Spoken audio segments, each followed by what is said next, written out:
Hi everyone, this is Peter from Focal Point, and today we're going to be doing a quick demo on how to use the BurpSuite plugin that we discussed previously for detecting JavaScript security issues, specifically talking about sub-resource integrity, looking at threat intelligence for JavaScript resources, and trying to detect or find malicious JavaScript.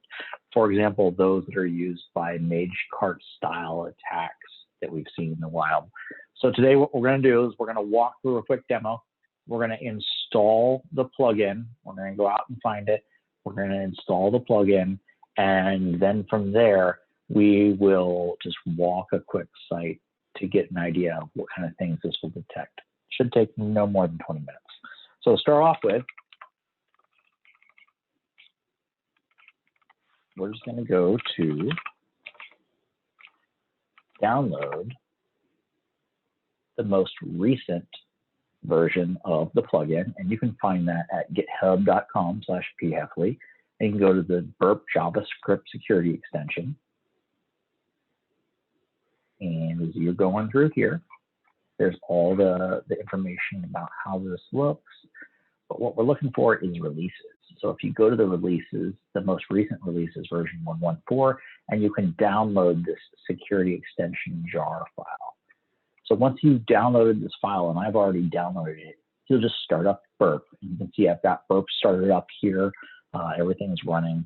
What I'm going to do is I'm going to come into the Extender tab, and I'm going to add a Burp extension. Now, if you wanted, you could have gone through here to the Burp App Store and found the JavaScript Security Pro extension. That's the same extension, but the version in the store, the Burp App Store, is 1.1. It's not 1.1.4. So those subversions do have some modifications to fix bugs. You'll want to use the one from GitHub.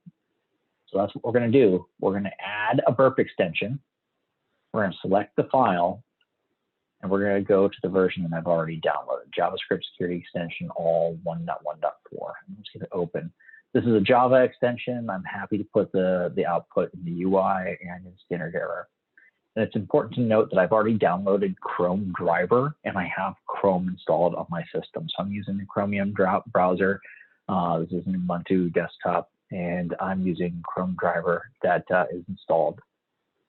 So I'm going to hit next to install, and what you can see is I've got the extension loaded, and I now have a JavaScript security tab. So I'm going to go there, and you can see the Chrome driver to use. It's selected one. What you'll want to do is you'll want to hit select driver the first time through, and you want to find where your Chrome driver binary is installed. I know this is where mine is, so I can kind of go over here, take a look, and make sure, yep, Chrome driver is right there.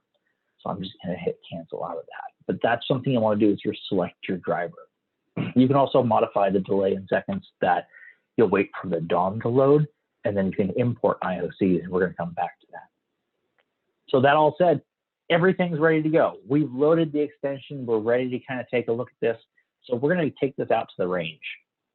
So I'm going to go here. I'm going to type range.peterhefley.net. And this is just a really silly website that was put together just to demo JavaScript security. So you can see here, it's just a couple of quick demos that we're going to go through each one of them. So if we take a look at JavaScript done right, let's go back to our target, and we can see what's in here. No issues yet, except for this one right here where it says content security policy. It doesn't require SRI for script. So this is something where the extension is already reporting an issue. It's saying, hey, there's no content security policy requirements to require SRI or sub-resource integrity for scripts that are present. So that's the first thing it hit on. It hit on that in just the, in that first page that we went to. So we'll go through each one of these, and we'll start with done right. So we'll see JavaScript security done right. And this was taken from bootstrap.com docs43. And we can see the page source. If you look at the page source and you're coming through here, you can see the integrity attribute is present. So the integrity attribute is present on this guy. Great, good to see. So if we come back over here, we click on SRI done right, we see, yep, there's just an issue that's registered for, again, that content security policy on that page. same issue as we saw on the root page. It doesn't require sub-resource integrity. All right, let's close this out. Go back. Let's see what happens when integrity is done incorrectly. So I'm going to click done wrong. All right, and this was taken from that Get Bootstrap page, but then I changed the integrity attribute. So let's take a look at that source, and you can see that I went through and modified this. You can see I wrote bad as one of the integrity attributes, the last 3 characters in the integrity attribute. So if I go to SRI done wrong and take a look at what happens, oh yeah, I've got sub-resource integrity failures. So I can click on this and you can see the details, and you can see that bad is what was the integrity attribute provided, but the hashes obtained for this don't match. So you can see that the SHA-384 match that was obtained doesn't match the SHA-384 hash that we provided. So that's when integrity fails. And what should happen there is the browser should not load that. So that's something really cool. All right, so we've seen it done right, done wrong. What happens when integrity isn't used at all? So let's click on not used. So this is the example that was taken, and then we absolutely just removed the integrity attribute. So you can see I just have a script source tag here where I'm referencing external JavaScript, but I removed the integrity attribute altogether. So what happens there? Come back here, we're going to click on SRI not used, and you can see here's 3 entries for JavaScript element missing sub-resource integrity. So you can see each one of those 3 items that we saw on the source, 1, 2, 3, each one of them will be flagged and says, okay, hey, on this specific guy, this is jQuery 331 slim.js, there was no integrity attribute present. So this is calling out each one of the JavaScript includes that does not have a sub-resource integrity attribute. All right, and finally, let's go back and let's take a look at Intel. So here, I'm going to click Bad Intel, and I'm going to right-click this, and I'm going to save this link as. I'll save it and download, that's fine. So now I have some threat intel, and when I click on this, I'm going to open a new tab and you can take a look at it. It's just a simple JavaScript file, and in the GitHub repository, there's an example that includes some threat intel from a publicly available blog post by Anomaly on MageCart. And you can see here you've got some hashes that they provided as indicators of compromise. I've also added some range intel as an example here. So what we're going to do is we're going to come back to JavaScript security. We're going to import those IOCs that was in my downloads directory. And there's a range intel.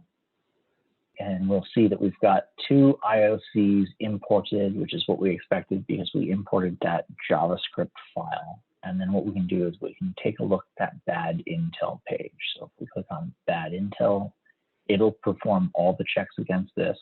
We'll see the page source, and you can see you've got those integrity attributes, but one of those items is a bad file, demo threat intel by URL, and that should be referenced. If we take a bad look at bad intel, you see possibly compromised JavaScript URL IOC. So that was an indicator of compromise that was provided as a URL. And we can see that if we go back and we look at that threat intel, it was a URL indicator of compromise. So it says, hey, here's the actual comment on that. That was provided by range intel. And this is the URL that is a known compromised resource based on threat intelligence. So with that, we've kind of taken a look at all the primary capabilities of this plugin. Again, you can absolutely load it from the Burp App Store if you'd like by coming down to JavaScript security. I would recommend going out to GitHub and getting version 1.14 and then loading it manually as a jar. You're welcome to recompile it if you'd like and get all the Java sources and put it together yourself. But that jar file will give you the best experience. It will save this driver location across sessions, and then you'll have the opportunity to import IOCs as soon as you get everything loaded up. But that's it. That's the demo. It takes a look at the primary examples of what the extension does. And if you have any questions or feedback, we'd love to have a conversation with you, to reach out to us. Thanks so much for your time today.